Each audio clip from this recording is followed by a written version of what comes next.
Thank you for being here tonight. So we are very excited to have Team W here for an introduction to their new book, The Author's Guide to Murder. We are especially excited to have them because this is, I think, their first event, right? On the tour. Yes, well, we did have a big reader weekend in Newport. Sorry you missed it. It was so fun. But their book releases tomorrow, so you have kind of a sneak peek tonight. So we have Beatriz Williams, Lauren Willig, and Karen White here tonight. Beatriz Williams is the best-selling author of over a dozen novels, including The Beach at Summerlee, Our Women in Moscow, and The Summer Wives, and she lives here in Connecticut. We have Lauren Willig, who is a New York Times and USA Today best-selling author of the Pink Carnation series and several standalone works of historical fiction, and she lives in New York City. And we have Karen White, who is the best-selling author of 25 novels, including Dreams of Falling and The House on Prytania. She lives near Atlanta, Georgia. Together, Team W has written several novels, including The Forgotten Room and The Lost Summers of Newport. Their newest collaboration is The Author's Guide to Murder. In a starred review, Library Journal said, "Three pros unite again for this fun, dramatic mystery with an exotic setting and delightful characters." So without further ado, please welcome Beatriz Williams, Lauren Willig, and Karen White.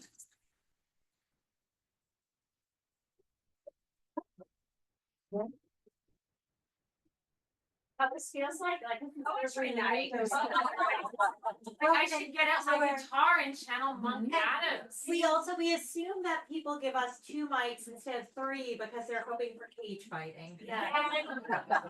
There's no cage fighting because Karen has the sharpest nails in the business. She shoots them for this tour. It's a short.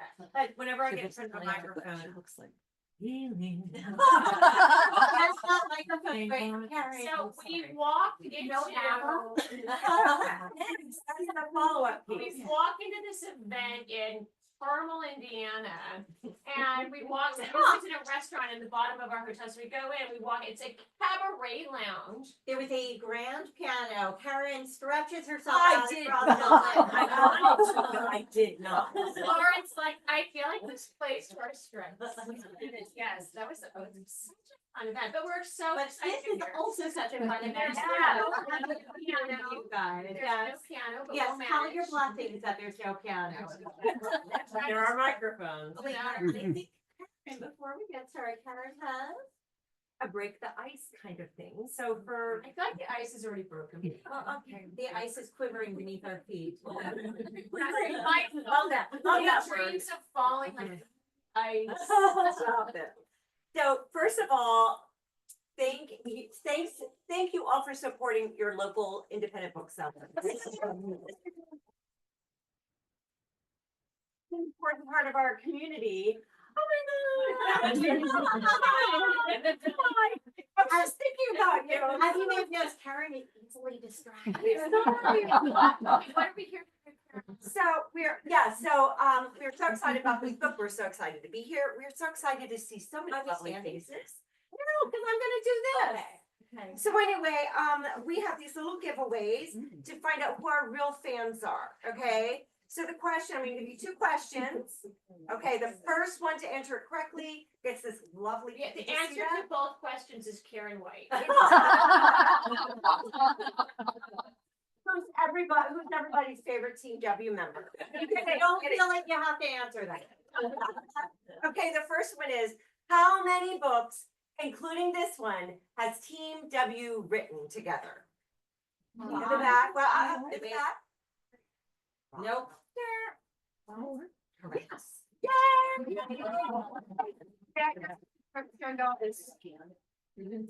Stress relievers. Sorry.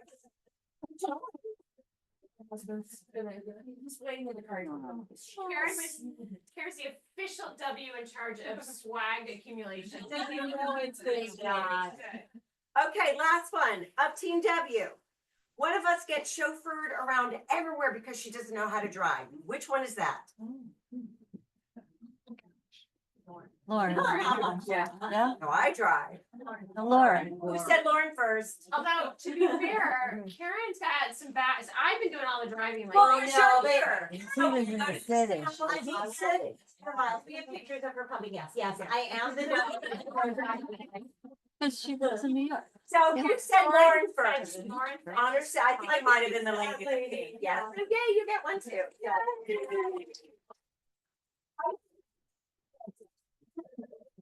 Lauren is the one who fetches the coffee while we drive, so by the end of book tour, Lauren has so many stars on her Starbucks account. I have 3 drinks for the rest of the year. Scam, it's a win-win for you. Yes. Anyway. So, shall we start with our origin story? Well, I feel like, yes, the first question we get from anybody is how did you end up writing books together? And the answer to that is very simple. It's the old story.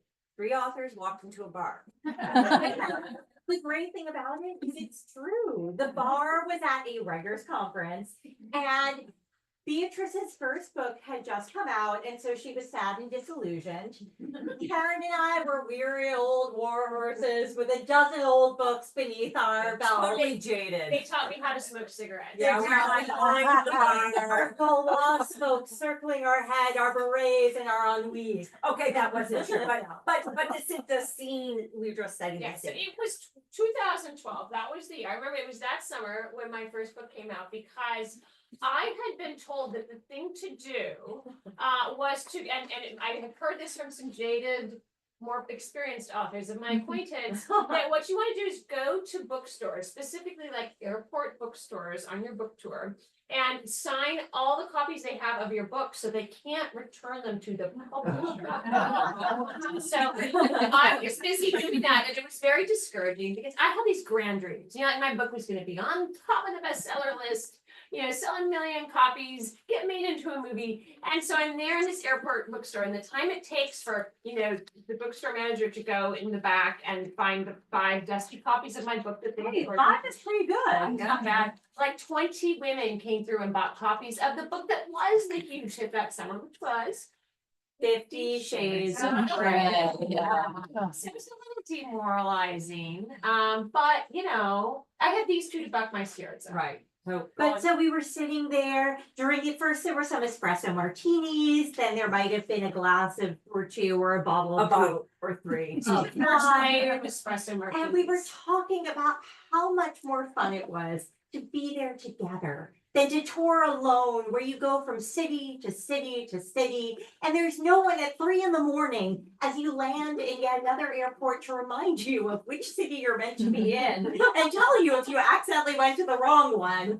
And there you are late at night after an event as the adrenaline wears off, with no one to eat with, because there's invariably a conference of proctologists in the hotel.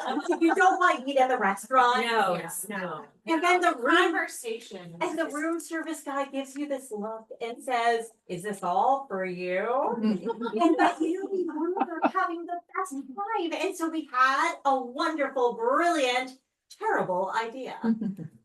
So we're thinking to ourselves, you know, it's so lonely going on book tour by yourself. Wouldn't it be so much more fun if we could go on book tour together? You know, then we could get a publisher to pay for our girls' trip and for our bar bill, which was growing by the second. And so we're thinking, oh my gosh, all we have to do is write a book together. I mean, how hard can that be? Easy peasy. Right, and we're thinking, you know, 50 Shades of Grey to just come out, so we're thinking, okay, Scotland, and that's when the sheep joke started to fly. There were woolly bags. Yeah, I know. You know, like argue with a hero who's kind of a cross between like Christian Grey and Jamie Fraser. I Because feel of like course, what Outlander, Lots of wrong? kilts, lots of sheep, Can we come right? up with the perfect title for this book? Are you ready? 50 Shades of Plaid. Like it couldn't fail. It couldn't fail. So unfortunately, we stumble out of the bar. Who do we run into but my longtime editor? Who is a teetotaler. Does not drink. She lives on like water and tea, raw Green tea. Yeah. She reels back Like from a the fumes human- coming off of Like us. a rabbit, I think. And we're like, I mean, we're bringing cocktail napkins because we're sure she's gonna like write up the contract right then and there for this. 50 shades of plaid, like Right. she was gonna eat that up. Right, and she just kind of stared at us blankly, and then in her sort of that kindergarten teacher voice, like, okay, so why don't you two all go up to your room and have a good sleep, and you'll feel better in the morning. Spoiler, we did not feel better in the morning. I felt terrible. Worse. But we also had sobered up enough to realize that maybe the sheep and the 50 Shades of Plaid in the anthology was not the best idea. But you know, it did kind of plant a little seed. And as we kind of moved into the fall and the winter, we went back to our different corners of the country. Connecticut, for me, I'm here in Lyme, not too far away. Lauren is in Manhattan. Karen is in Atlanta, except when Atlanta gets too cold and she moves to Florida. And we were thinking, you know, we're sort of lonely, trying to, you know, with our fingerless gloves, you know, trying to tap on our laptops or next book. We're thinking we should really get together again and recapture that magic. And Karen had a little idea. I did. I've been not, you know, when you're a writer, you always have ideas floating around in your head. And the one that I was kind of thinking, there was absolutely nothing, you know, concrete at that point, but I knew I wanted to write. I was fascinated by the story of like 3 women living in the same building in Manhattan.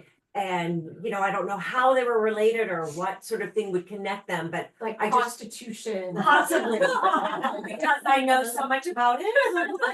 We won't go into your college years. If you like. How she pays her That's private information. But anyway, so but we love this idea, and mostly we love the idea of getting together again. So Karen flew in from Georgia. Beatrice took the train down from Old Lyme, and I walked the whole 10 blocks from my apartment. But you were pregnant again, right? I'm a 9-month-old. Well, she's always pregnant or has a baby. It's like whenever we're trying to plan something, it's always just, I'm gonna say your baby in the way. Okay, I would like to point out, Beatrice had already had her 4 kids when we became 4 kids when we became friends, but I have known these guys since before I started dating my husband. And so they have been with me through both my pregnancies, which apparently feel like 15 It does, pregnancies. it does, yeah, it does. But anyway, so we're there, and I actually had a great idea. One of the reasons we were meeting in New York is not just for the convenience of I know, Lauren it's and for her me. baby, it's because It's also with my birthday. I was like, I have a perfect idea for the house that we could build this story around, because my husband's family had a long time ago been the owners of a beautiful double fronted mansion on, I hasten to add, this was a very long time ago. Beautiful double fronted mansion on East 69th Street that, you know, the original, I guess, the baron of the family had built for the enormous sum in 1914 of $1 million. And so this beautiful house, so why not use that as the setting for our book? And it was a place I knew well because it had turned into a hospital for special We surgery had passed where- down the family. where both my parents went for their colonoscopies. So that was where I went to make them. Yeah, speaking of proctology. Exactly. So the family had sold it in like the 1940s for a We're sum. not allowed to talk. Not allowed to tell you. So my mother, is she here? No, so she came up to me, she'd watched one of our talks and she was like, I wish you wouldn't tell them how much it sold for in the So we will not 1940s. tell you. So unfortunately, I cannot tell you what it sold for in the It was a lot less than it was built Yes, for. yes. About what you could get a car for today, that's all. Yes. But that's all we're going to say. But anyway, so we met up at Alice's Teacup in New York. And none of us had ever written with anyone else before. We had never wanted to write with anyone else before. There was We- no need. We each had our own careers. We were, successful at it. We were used to write, we all have strong voices. We are used to writing in our own voice and having our own characters who don't do what they're told, but that's them. And the idea of trying to blend with anyone else would have been unthinkable, but for the fact that our bar bill was so huge and the desire to get paid off was so strong. Lonely, it was sort of, Writing is a very lonely Well, business. especially when you just had a baby and your world had shrunk. I was very lonely. That was your fourth? No, that was my first. So anyways, we meet at Alice's Teacup on the Upper East Side of Manhattan. And Lauren and I got there first because we had the shortest distance to travel. So we ordered the scones and the tea and then And we're more waiting for scones Karen. and- Where's Karen? And the door and so it's like end of Freezing, March. freezing Well, cold. it was March 28th. I can tell you because Winter, it was my winter. birthday. Yes, we had a birthday scone, and all of a sudden the door blows open, and this bear walks into the restaurant and starts removing its fur, and we realize it's actually Karen. In any event, long story short, we sit down at that table with 15,000 scones and a bunch of pots of tea. And the idea was just to throw some ideas. Do the around. brainstorming. Just Yeah. to see if we could even do it. And the funny thing is, the three of us in our own books, we don't pre-plot, pre-outline. We start with an A little bit idea. outline. Little. Ideas. Apparently pantsers, as Yeah. they say in my Character industry. driven, as we say, right? Yeah. Right. Yeah. And, we don't do a lot of pre-writing. In other words, I actually do none. So I'm an idiot. But, But we love you. yeah. So, we had absolutely zero expectations, but this is when, people today will say, how can three successful women collaborate and blend your voices so seamlessly? And we realized that we had something special, like within the first 5 minutes of starting to talk about this book.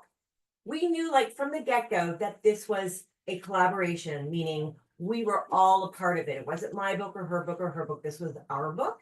And that the outcome was dependent on us being able to collaborate successfully. So when somebody would say, what if the next person, instead of nah, that's not going to work, instead it was, yes, and we would go around like that until, we just sat down to start talking about if this was something we could do, if we could maybe kind of come up with some kind of rough story idea. But no, by the end of those however many hours, we had plotted out an entire book, fully fleshed characters, and we had decided which character we wanted to create and go forth writing. And we had completely traumatized the waiter. We have coming over and saying, Jack, and we'd be like, no, more hot Yeah, water. I know what was going on, but it was such a great, we just needed to have fun. Like writer kids, when we were for fun, we would get together with our friends and just brainstorm stories. It was like that. Brainstorm these characters, and then when we were all done with that, once we had created the story and the characters together, then we each picked one of the characters and we went home to our different corners of the world and we wrote round robin. But we also called our agents and our editors and said, we have the best idea and we want to write a book They were together. so excited. No, but And by anthologies excited- don't sell. by Like, excited, it's not an yeah. anthology. But they said, but there are 3 of you. And we're like, yes, we know, we can count. But it's still, it's not an anthology, it's a book. And they thought, and our agent said, but you have deadlines, which you have not fulfilled. And he said, fine, we can do that too. And they didn't believe us. Yes, so lo and behold, They of little faith. they have little faith. But we did it kind of round robin, so I don't remember who had, we will never Never reveal. reveal. who had the Okay, but that's also another point, was when we went into this, we never intended to keep who wrote what secret, because we assumed we have such strong individual voices that anyone would pick up the manuscript and say, oh, that's the Karen part, that's the Beatriz part, and they would know right away. But when we did finish this book and we sent it to our editor, by the way, that same teetotaling editor who we had horrified, she loved Karen, they wanted to keep her happy, it was a pity buy. As we say to business. Anyway, we sent her the manuscript and she sent back the wrong edits to the wrong authors. And we thought, well, that's strange, but she doesn't drink caffeine. So maybe That she's just explains a not lot. at all. Yeah. And then the book went out into the world and we started getting emails saying, oh wait, I know who you wrote. And they were all wrong. We had somehow found the secret sauce, which we now call the unibrain, which What is. is the unibrain? Okay, I have to think hard. So Alright. sometimes I get Yeah. this wrong. It's so, when she gets it wrong. It's hilarious. Good, go, let's see. No pressure. No pressure. Uni means one. One brain and three bodies. Yes. So we were on the very last day of a very long book tour, and Karen proudly stood up and declared, "We are the Unibrain. We are three brains in one body." And we all sort of trying to picture this, but no, so Unibrain, so we have this wonderful text chain. We're always jinxing each other. We literally sort of share these thought waves. So, we had this seamless novel. We were so excited to bring it out in the world. And we really only had 3 goals at this point. We had, we wanted our publisher to pay for our book tour, and lo and behold, they came up with a beautiful book tour for us, and they paid for it. It was wonderful. The second item on our very short punch list was we wanted them to pay our bar bill. So we're on this like the first big day of book tour, and we did one of those Instagram posts where you each order a cute cocktail and you're going, cheers, and we posted that, and the next day our publicist was like, wow, that post got so much engagement. Can you do that every night? And we were like, that sounds to me like a business expense. Yes. Item number 2. And then the only other item was that we wanted to sell enough copies that they would let us do it all over again. And lo and behold, to everyone's surprise, including ours, Yeah. we Especially got our a call. editors. We got this call. Actually, we checked our our phones at sort of 5 Well, we p.m. were on busy Wednesday. drinking Too prosecco, busy so we drinking, weren't right. checking our It was phones. almost the last day of book tour, and we pick up our phones, and we'd forgotten it was a Wednesday. Here's a hot insider tip: Wednesday at 4 p.m. is when you get the call whether you made the New York Times list. We had not even thought about it, so we pick up our phones to go to dinner. We're like, oh, we have all these missed calls and messages from our agent and editor. And we're like, oh my gosh, we got this, like the bot. We were like the last one, but we made the New York made the Times list. list. Well, So- we also hit the USA Today list, and they forgot to tell us. Yeah, they forgot Not to tell us that. surprisingly. So we sat down that last night of book tour and we brainstormed a whole nother book that became The Glass Ocean. And then we wrote All the Ways We Said Goodbye. And then we wrote The Lost Summers of Newport. And while we were finishing up The Lost Summers of Newport in, of all places, Newport, we were very caffeinated, a little sugar involved. We were right across from the Tennis Hall of Fame. I remember this well. And we started to, one of the questions we always get on book tour is, so did your publisher, this must be an act, right? Like this cannot be real. You must actually have been put together by your publisher, like a girl band. Like the Like- Spice And we always say, yeah, that's right, you can tell we really hate each other. So we thought, Well, what if you had 3 authors who were put together like the Spice Girls, who were pretending to be besties, but really hate each other? And if They were writing a book together. Well, they'd been put together by their editor, their shared editor. And they were going to be actually writing a book together called 50 Shades of Black. And better, what if we put them in an isolated Scottish castle? And the owner of the castle turns up murdered multiple strange ways, and they're all suspects. What then? so that is the basis for the author's guide to murder. We have three authors. One is a writer of very serious historical fiction. She is from New England. She takes her research very seriously, and her particular area of specialty is biographical fiction of women who have been lost to history. Her most recent novel is a biopic of the unsinkable Prunella Schuyler, who is a. You some of you may recognize. We We tried to kill her in the glass ocean, but she wouldn't die. Has appeared in each one of our books, and was last seen typing her memoirs, on a typewriter at the bar of the Ritz Hotel in Paris.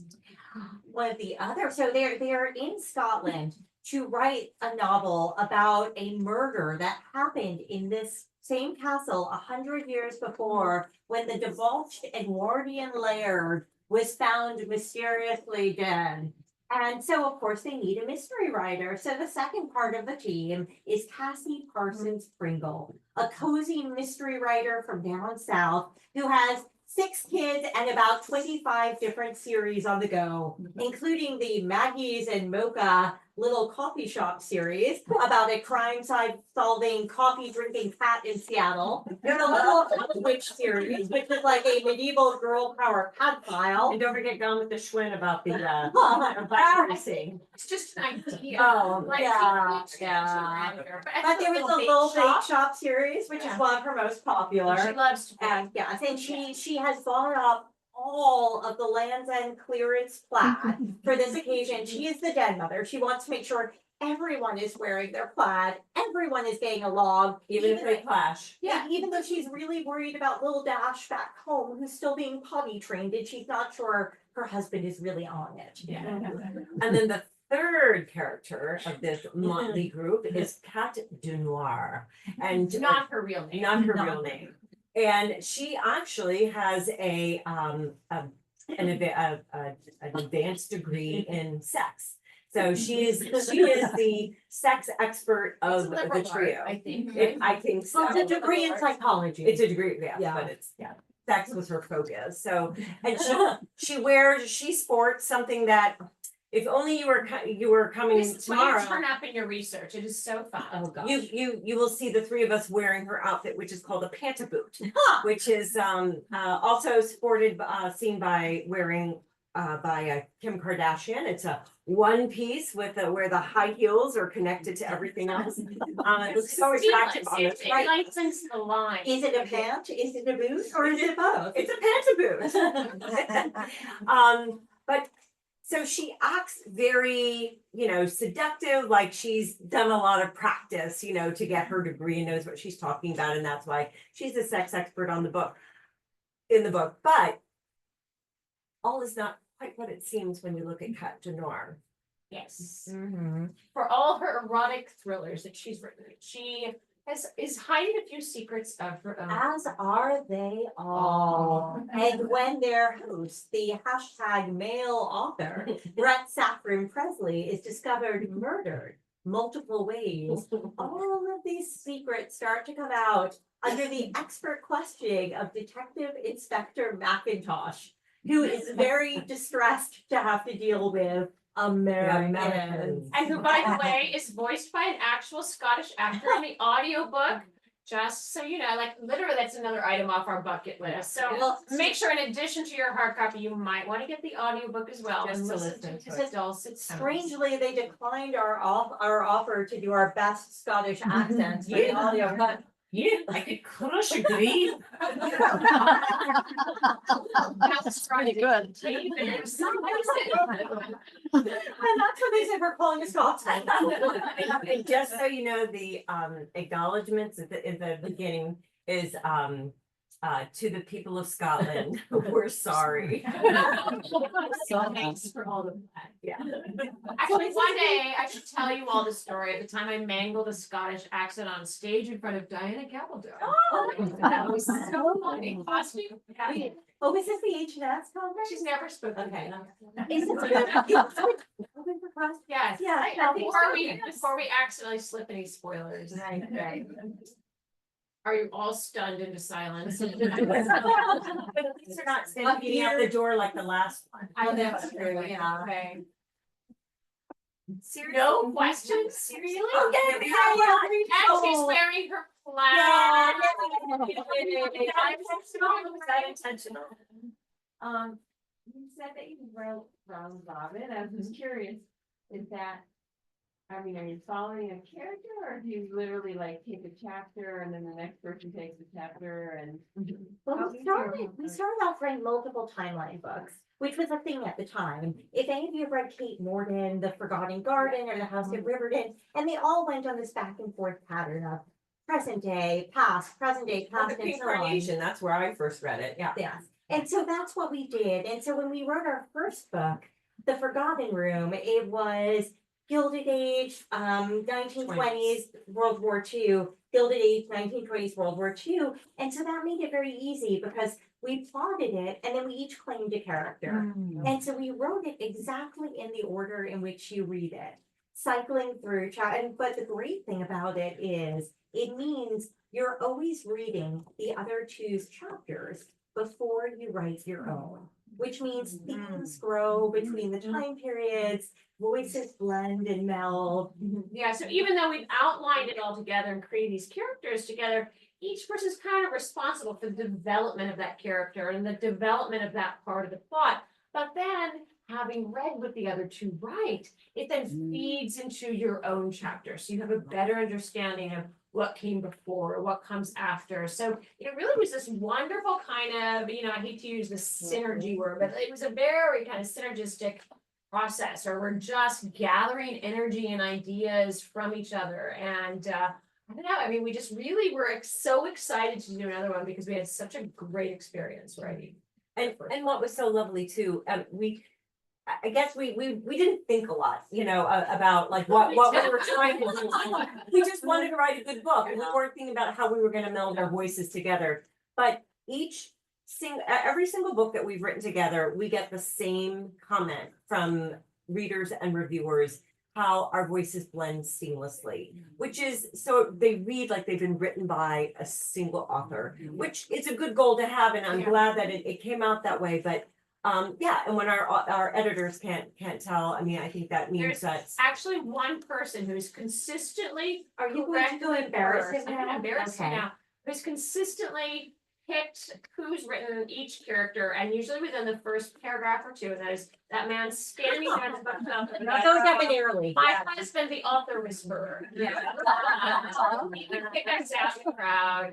Well, actually, our current editor, she writes us a little essay explaining who she thinks wrote which character and why. And it's usually longer than her actual revision notes for the actual book. And she has never once gotten it. But we think it's Including this one, by the way. we think it's partially because at some point in our lives, we have all done choral singing. And so we naturally blend our voices when we But write. also we've developed, we realized Oh, there she goes again. this is a fun game we like to play with your readers, because we started to realize you were all trying to guess. So we're like, well, we could play this game. So we started doing kind of red herrings, like maybe the character with a Southern background is written by Karen because she has a Southern background, but maybe we know that you would already sort of guess that Karen would be writing a Southern character, so maybe I wrote the Southern character for. Maybe we know that you're so smart, you would already guess that we were trying to second guess you, so maybe Karen did write this. Basically, the bottom line is all the cups have iocane powder in them. for those of you who see it. And the nice thing about having written so many books together at this point is we mix it up. Depending on our moods, sometimes we write to type, sometimes we write against type. And we know each other's books very well. So we can plant little Easter eggs. So if Skylers are mentioned, it might mean that Beatrice wrote it, or it might mean that I wrote it, or Karen wrote it. Or that I bribed them in their chapters in order to. And if one of the characters has a Havanese dog, that doesn't mean that's necessarily my character just because I have a Havanese dog.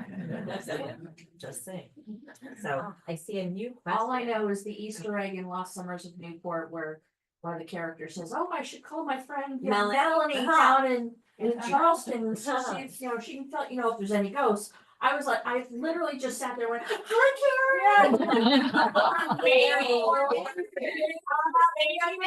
was one of her friends. who and then another Sweet books.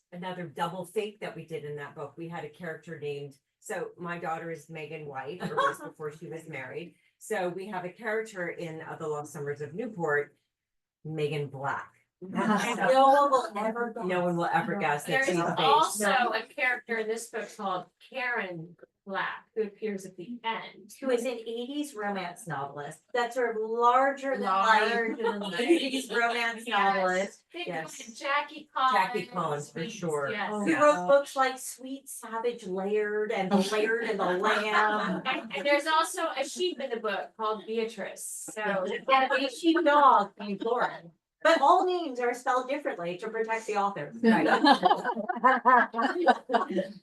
So we had, and I just want to add something too. So we had a lot of fun with this one because there is some, fun little, there's snarky bits about, we've been in this publishing world for so long.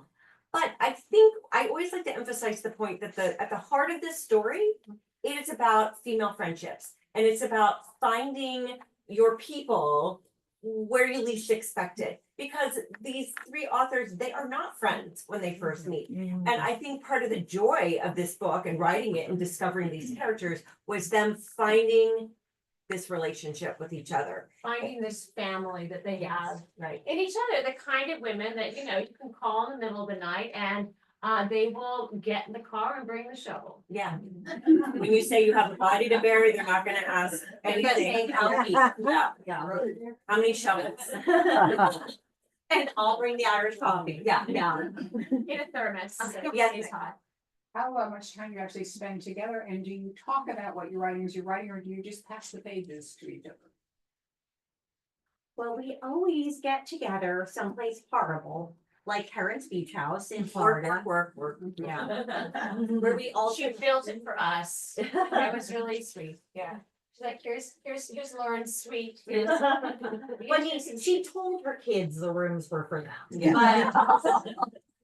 But and so we gather together to do the plan. By the way, I mean, in comparison to when we're writing our own books, we do a very extensive outline. I mean, first we brainstorm the characters extensively, then we, just kind of arc out the plot, and then we do it chapter by chapter.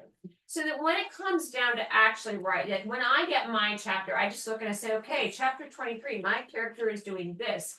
And it's not super specific. It's like, well, a paragraph or so. This is kind of what happens in the chapter. And it's my job to bring that to life, to bring the character to life, to have these things happen in a way that is believable and rich. And as you're writing, of course, you're learning things about the character, you're getting ideas about the plot. So that gets then passed on when Lauren comes to write chapter 24 and she sees what I've written and what's been written before. And so she knows what she's supposed to. She's got her outline, but she also takes what's been written before and sort of weaves all that together into her And chapter. we also have a perpetual text chain Yes. that is pinging all the time and will be published after our deaths. In Heavily a 20 volume set co-edited by our daughters. We don't trust our sons to do it.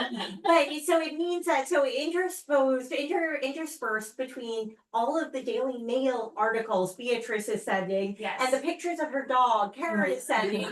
There's okay, so my character is doing this, and I'm not sure. What do you guys think?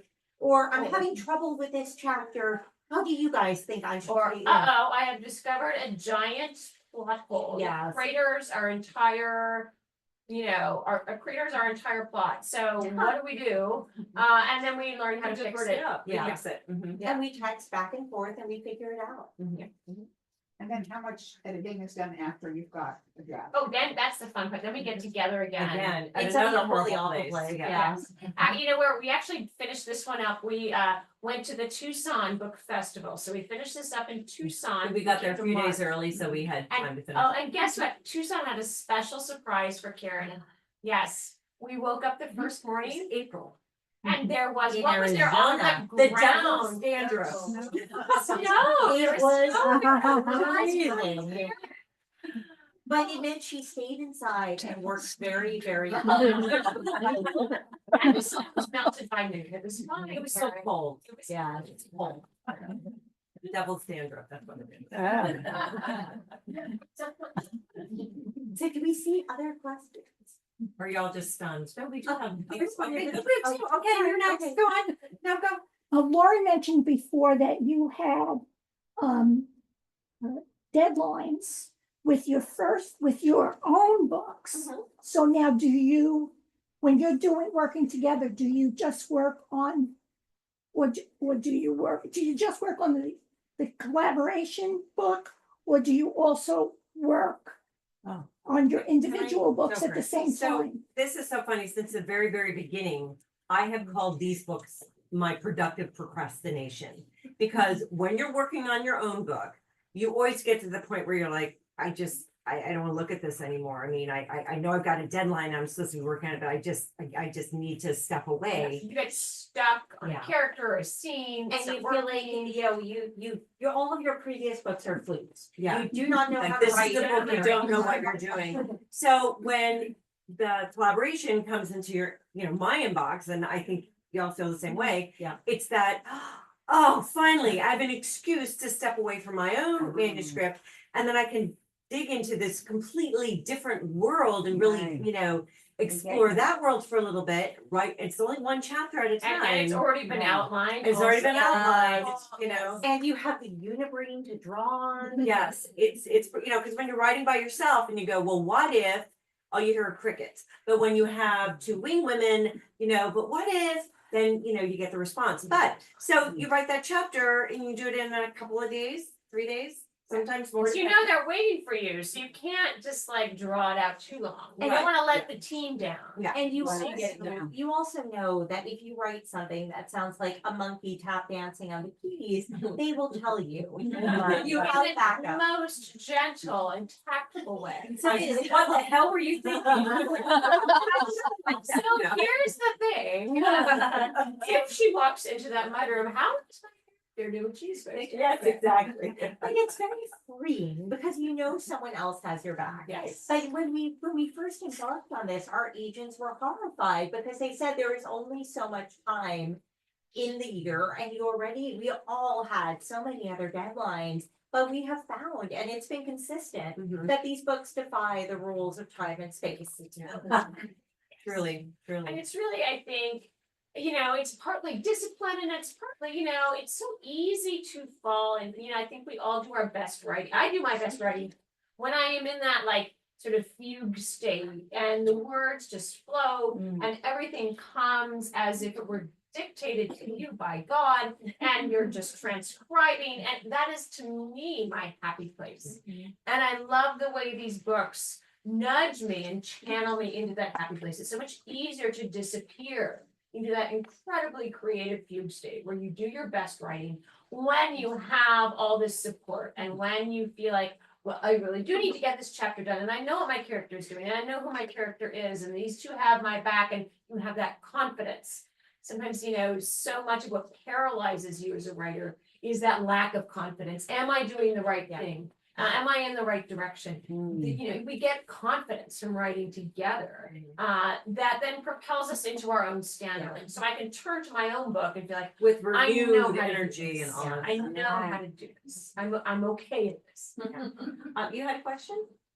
Curious, because I've read all your books. You write wonderful historical fiction. I'm a mystery writer. This is a departure. What made you go from historical fiction to something a little bit more contemporary and a murder mystery? And how difficult or easy was that for you? I think it was a combination of factors. It really was. We were just throwing these ideas off each other. And this day was the and one you that stuck, and I guess we were just in that mood.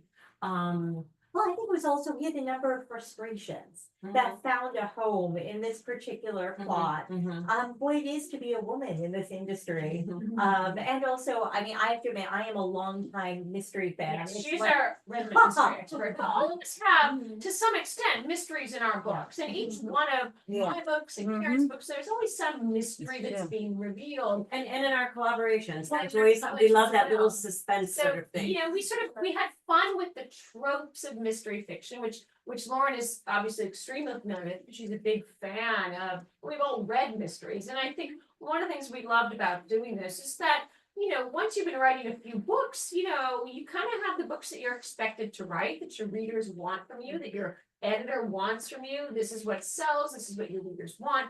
It is so freeing. I think that one of the reasons we love these books is because this is where we can go to try something, to just stretch those muscles, that idea that we've had, that, you know, our agent doesn't want us to write, our editor doesn't want us to write, we can try it out here, and have fun with it. Yeah. Well, Are we you can okay go with that, with your editors and agents, with changing? Well, you know, Because It's you know, funny, they like to it keep is, the boxes. it is, and it's funny because we're at that point where we didn't really get approval before we got, we signed a contract. Yeah. We're like, So this is like, what we're here's the doing. book, we're done. Buy it or don't buy it. Yeah. We certainly have, you know, already, we sort of see, there's a little bit of pushback from some readers who were like, well, I come to these women for historical fiction, and this is not what I, you know, was looking for, but you know, I mean, I think, look, you know, if you want us to keep our writing fresh, you have to give us space to do different things as well. Well, I Otherwise, just think it's also interesting that we are known primarily for historical fiction, but the bulk of Karen's oeuvre is contemporary. And both Beatrice and I have been writing contemporary storylines for decades. It's just not what people think of when they think of us initially. And even our Team W books have had contemporary plot lines before. Right, so I think, like, in anything you do, career-wise or just in your life, you know, you have to constantly stretch those muscles to stay fresh, and I think this is how we stretch our writing muscles, for sure. It was also, I mean, we were just coming out of COVID. And, you know, we all went a little crazy during lockdown. I had two very small children who were cooped up in an apartment. And this was a very cathartic book for us to write. This was our Team W primal scream. Yes. Scotland. yes, that. You know, and we one of the sites, we obviously do all the banter on our text chain, a bit of gossip here and there, but you know, one of the things we talk about a lot is, you know, being a female writer and a woman writer, and the expectations on us in terms of what we write and our behavior versus what is expected and allowed of male authors. And I preface this by saying that we know and love many wonderful male authors, but there's many who are allowed to get away with some pretty outrageous behavior because they're gods, and because there's a certain persona, a male persona among authors that is accepted, allowed, encouraged. And it's funny that a lot of stories are coming out now. They're like, oh, that's exactly what we wrote. I mean, it's the Hemingway model, Yeah. where temperament is taken as a sign of an aggressive masculine writing voice, and temperament in a woman is not permitted. You can take one more question. Okay, one more question, anyone, anything? Yes. I just wanna say thank you for this. I haven't read it yet. I'm excited to read it, but I work in a library in Connecticut, and our patrons really are starting to shift from historical fiction to women, especially wanting murder, but a certain type of a murder. And I'm really always thrilled to find something like this to give to them. We're so glad. This is also really an homage. We have all read, I mean, we all grew up reading, you know, books. We read a lot of those wonderful bodice rippers as, you know, as Everything I know teenagers about growing sex, up. I learned from Rosemary Rogers. Oh my God, okay. And, you know, I mean, so there's a little bit of tongue in cheek, and we're kind of making fun of ourselves, but us really is a celebration. And I think we love to laugh at ourselves. I think that's what helps keep everything real. Well, I also do think mysteries are particularly comforting in times of uncertainty. I always think of Dorothy Sayers saying that mysteries are the purest form of fiction we have, because in the end, no matter how crazy things have gotten, in the end, justice is always served. The wrongdoers identified, and everyone can have tea and scones at the vicarage. And I know personally, I Or started. craft cocktails with a poison pen. There you go. Yes. In case maybe. Yes, I started chain reading Golden Age mysteries during the pandemic because it gave me a sense of certainty that I knew Miss Silver would solve the crime and finish her knitting. And I think that appeals to a lot of us, like in these crazy times. Like Nancy Drew, the ghosts were never real. That was my gateway series. Yeah, all of us. Yeah. Girl power. And Ned with the Roadster. Right. I think they ever got married. And of course, Murder, She Wrote. I mean, I know I personally would like to be her when I grow up. You all have been such a wonderful audience. Thank you so much. And again, thank you, R.D. Julia.